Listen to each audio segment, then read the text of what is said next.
There's nothing you can do with hopelessness. It's an event in a person's life that feels like you're inside a bottle looking at yourself from a small hole. It's a mental state where you feel crippled, like everything has an excuse.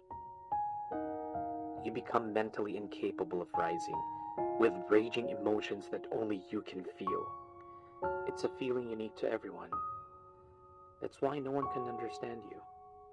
You can't expect anyone to. People who are experiencing this can relate, but each carries a different weight, a different emotion, a different mindset. It can't be cured by talking alone.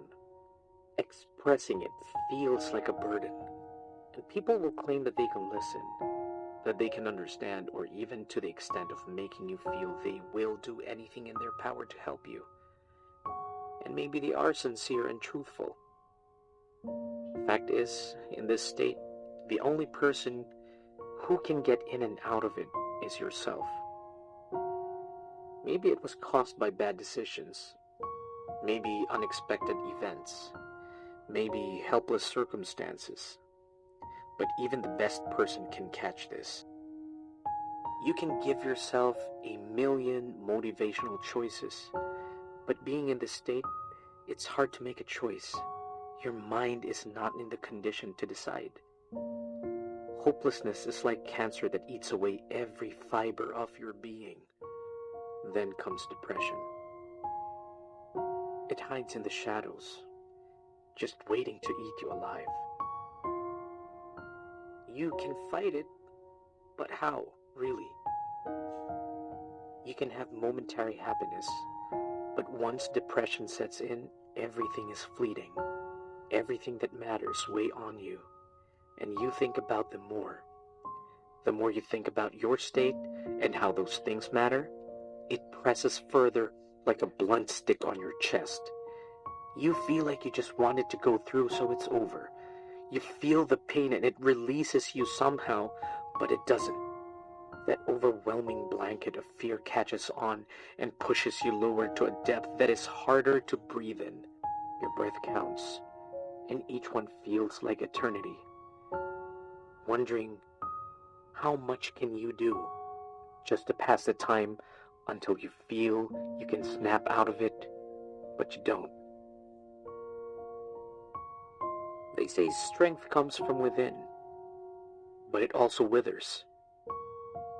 And you try to compartmentalize your emotion so it doesn't rain on you. But when uncontrollable circumstances start pouring in, how do you break it down so you can handle it? What is strength then, and where do you get it? From family who cares for you? Up to what point can they care? Up to what point will they tolerate? Friends have their own lives, and no matter how much they would be there for you, they are in no way obligated to be there. Even if they willingly be by your side, the burden of emotions you carry cannot be shared. No one can share it. Relating to it and sympathy are what they can offer. And not that it doesn't do anything. It's just not enough because the source is unwilling or incapable of helping oneself. This is why depression and addiction is tied.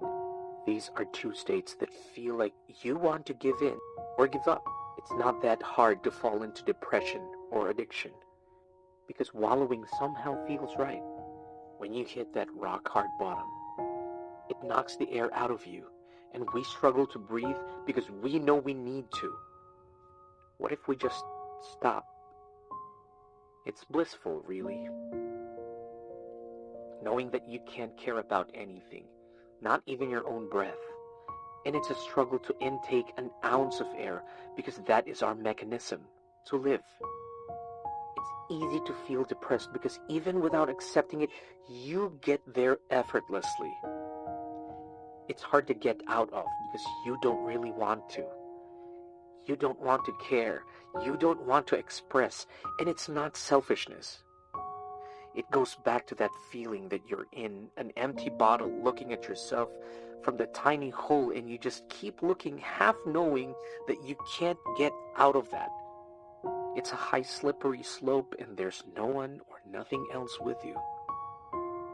You can't see through the rest of the bottle, but it's unclear, so no one can really see what's inside.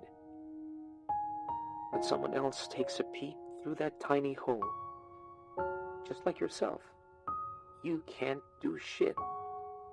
Life is meaningful because you get to experience things.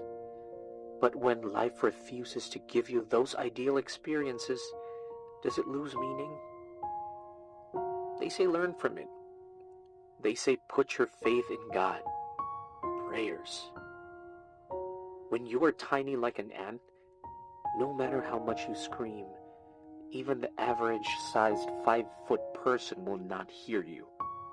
Not unless this person cares enough to observe every inch of an area where he or she stands. Only will you notice the ant. Who does that? Who has the time for that? Whose prayers are then heard? Then people will say, have faith. Let's go back to that bottle. Faith is hope that there will be someone who brings a straw to help pull you up. Faith is hoping the person looking in can turn that bottle upside down so you can just walk out. Until then, until when can you keep that faith?